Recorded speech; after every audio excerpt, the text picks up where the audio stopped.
दीगर खबरों में आगाह करें कि अमेरिका का जंगबंदी के दौरान ईरान पर हमला। सेंटकॉम के मुताबिक जंग दोबारा शुरू हो गई कि अमेरिका ने शदीद बमबारी की है ईरान के ऊपर मुख्तलिफ लोकेशन पे जनूबी ईरान में। न सिर्फ आबनाए हुर्मज के आसपास उन साइट्स को निशाना बनाया गया है जो कि मिसाइल लॉन्चिंग साइट्स हैं, जिसके जरिए Iran straight of Hormuz, आबनाए Hormuz के अंदर अपना एक कंट्रोल जो है वो बरकरार रखता है, जो भी मूवमेंट है वहां शिप्स की। और दूसरा सबसे खतरनाक, जिसके अंदर जानी नुकसान हुआ, IRGC के नेवी से मुतल्लिक काफी सारे लोगों के मारे जाने की इत्तला है। क्या खलीज फारस फिर जंग के दहाने पर है? हालात किसी तरफ से भी कोई अच्छी तरफ जाते हुए तो नज़र नहीं आ रहे हैं। इसके ऊपर इतना जवाब से ज़्यादा सवालात ज़्यादा खड़े हो गए हैं। पहली बात तो ये है कि ये बात हम तसलसल से कह रहे हैं कि ट्रंप जो है ये नाकाबिले इतबार शख्स है, इसका इतबार नहीं किया जा सकता। तो दोस्तों, ट्रंप के बारे में एज ए भारतीय हम सभी जानते हैं और इनफैक्ट उसके भुक्तभोगी भी हैं, लेकिन पाकिस्तानी मीडिया जो कि अभी कुछ समय पहले तक ही खास तौर से सिंदूर ऑपरेशन के बाद जिस तरह से ट्रंप को दुनिया का सबसे सच्चा महामानव और पता नहीं क्या क्या, और उसके साथ साथ ट्रंप को दुनिया का शांति का मसीहा, और उसके साथ ट्रंप को नोबेल पुरस्कार देने की बात कर रहा था, जिसमें पाकिस्तानी इस्टेब्लिशमेंट आसिम मुनीर और पाकिस्तानी प्राइम मिनिस्टर शहबाज शरीफ ने नोबेल पुरस्कार देने की बात की। बल्कि जिस हद तक इंटरनेशनल मीडिया के सामने ट्रंप की बूट पॉलिसिंग की, उसकी तो पाकिस्तान में भी काफ़ी लेदे हुई। लेकिन अब जिस तरह से जैसे जैसे ईरान और अमेरिका के बीच में जो बकौल शांति वार्ता जो हिचकोले खा रहा है, और ऊपर से ट्रंप ने जिस तरह से बार बार बयान दिया है, उससे पाकिस्तानी मीडिया काफ़ी बौखलाई हुई है। और अब तो पाकिस्तानी मीडिया खुलेआम ट्रंप को झूठ का पुलंदा और धोखेबाज तक कह रहा है। तो दोस्तों, आइए देखते हैं आज की इस लेटेस्ट वीडियो को। साथ ही आपसे रिक्वेस्ट है कि प्लीज़ चैनल को सब्सक्राइब करके हमें सहयोग दें। Thank you.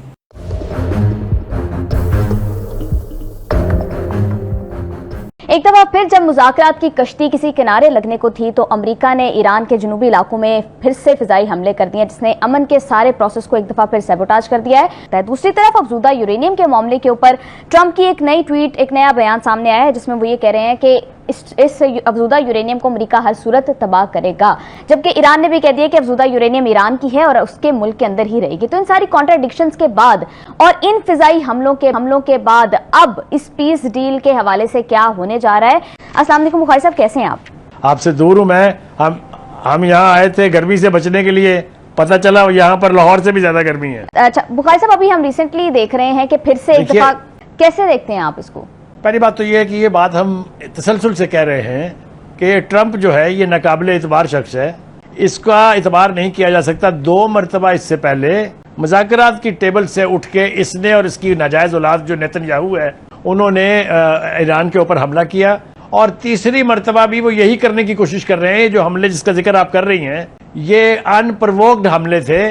उनको वो नेतन्याहू जो है, चूंकि चैन से नहीं बैठने देता ट्रंप को, लिहाजा वो कोई ना कोई पंगा जो है वो करते रहते हैं। ये पंगा जो है ये इसको वो, मुझे तो हैरत है कि रोबियो कह रहे हैं कि इस हमलों से कोई फर्क नहीं पड़ेगा, मुज़ाकरात जो है और जो मुआहदा होने वाला है वो अपने वक्त के मुताबिक जो है उसी तरह से होगा।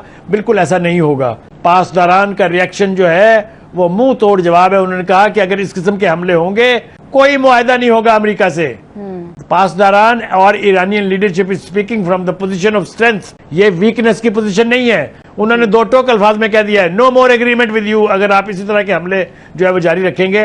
ट्रंप जो है उसको मैंने बार बार कह चुका हूं, उसकी ना अपनी कोई मर्जी है, ना अपने उसके अपर चैम्बर में कोई चीज है। वो जो कुछ वो तोते वाली जान वाली कहानी जो मेरी पॉपुलर है, वो ये कि वो जो ही गर्दन मरोड़ता है, भाई जो है एक नया पंगा शुरू कर देते हैं। तो ये पंगे कर करके उसने अमेरिकी कौम की तो ऐसी की तैसी कर दी है। Both in term of morality जो है वो पूरी अमेरिकी कौम जो है वो मेरा ख्याल है एम्बैरस है पूरी दुनिया में।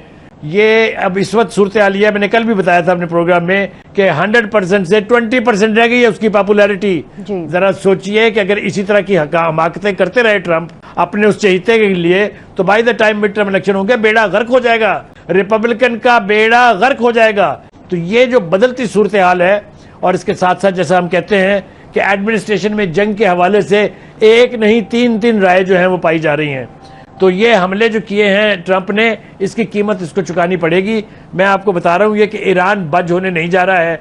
ना आप उनको डरा सकते हैं, ना आप उनको धमका सकते हैं। मैं ये कहता हूं कि अगर मैं अमेरिकन बयान मान लूं कि ईरान ने पहल की है, तो इसका मतलब यह है कि Iranians are in a very strong position कि वो अमेरिका जैसे मुल्क के खिलाफ एक्शन इनिशिएट कर सकते हैं। हैविंग सेड दैट, मेरे ख्याल से पासदारान की तरफ से जो जवाब मिला है ट्रंप को, ये आई ओपनर होना चाहिए। ये जिसको दावे किए जा रहे हैं कि अभी हुआ समझौता, अभी हुआ समझौता, अभी हुआ, ये सारा ड्रामा धरे का धरा रह जाएगा। और इसके लिए मैं यही कह सकता हूं कि जो हमारे सालिसकार हैं, यानी पाकिस्तान जो वाहद यानी सालिस का किरदार अदा कर रहा है, उनको चाहिए कि बावर कराएं वो ट्रंप को ये बात। हमारा काम उनका चेहरा देख के उनकी खुशनुदी के लिए बयान देना नहीं है। सालिस का काम है कि वो ऑनेस्टी के साथ एक्चुअल सूरत हाल जो है वो सामने रखे दोनों फरीकों के। तो अगर इस तरह के हमले जारी रहेंगे तो मेरे ख्याल से खुद ट्रंप की तरफ से इन मुज़ाकरात को सबोटाइज करने की एक कोशिश है। इन हमलों के बाद मुज़ाकरात के हवाले से, किसी अमन डील के हवाले से कितनी उम्मीदें रखी जानी चाहिए अब भी? क्या अब भी लगता है कि कोई मुआहिदा हो सकता है? देखिए, बात यह है कि जो ऑप्टिमिज्म अमेरिका की तरफ से, जो ऑप्टिमिज्म वेरी गार्डेड ईरान की तरफ से, और जो मसालहतकार जो हैं उनकी तरफ से हमने देखा और सुना, लगता यह था कि the deal is round the corner. लेकिन वो आपने देखा जो ट्रंप ने कल पंगा किया, वो जो इब्राहिम अकॉर्ड लेके आए बीच में कि जिसके ऊपर साइन करें तमाम मुस्लिम ममालिक, और उसको तो थोड़ी सी शर्म भी नहीं आई, उसने सालिस का नाम भी ले दिया बीच में, हमारा नाम भी शामिल है कि पाकिस्तान, सऊदी अरेबिया, वो सबसे पहले इसके ऊपर साइन करें। ओ भाई, हाउ कैन यू डिक्टेट अस? हमारी कई दहाइयों से एक पॉलिसी है, हम उससे इनहराफ नहीं कर सकते हैं। आपने देखा क्या हुआ, जो उनकी अपनी एक न्यूज एजेंसी और एक अखबार है, उसने बताया कि वो जो कॉन्फ्रेंस कॉल की थी ट्रंप ने, और सारे लाइन पर थे, उसमें सऊदी अरब की लीडरशिप भी थी, कतर की भी थी, इजिप्ट की भी थी, टर्की की भी थी, और भी शायद उसमें कुछ लोग थे, बहरीन और कुवैत भी था। जब उन्होंने ये कहा कि आप इब्राहिम अकॉर्ड पर साइन करें, तो खामोशी छा गई। एक पॉज आया, तंग आके खुद ट्रंप ने कहा, are you people on the line? इसके बावजूद सकूत था मुकम्मल तौर पर। Ultimately he had to drop the line. This is another signal, mister Trump, you can not dictate the world. Bukhari साहब, आपको लगता है कि क्या ये रिएक्शन मुस्लिम ममालिक की जानिब से काफी था कि सिर्फ ट्रंप की इतने गैर जिम्मेदाराना मुतालबे के ऊपर सिर्फ खामोशी इख्तियार कर ली जाती? देखिए, मैं आपसे एक अर्ज करूं, आहिस्ता आहिस्ता आवाजें उठनी शुरू हो गई हैं पाकिस्तान की तरफ से। बाकायदा कहा गया ऐसा हम कर नहीं सकते, ऐसा हम नहीं करेंगे।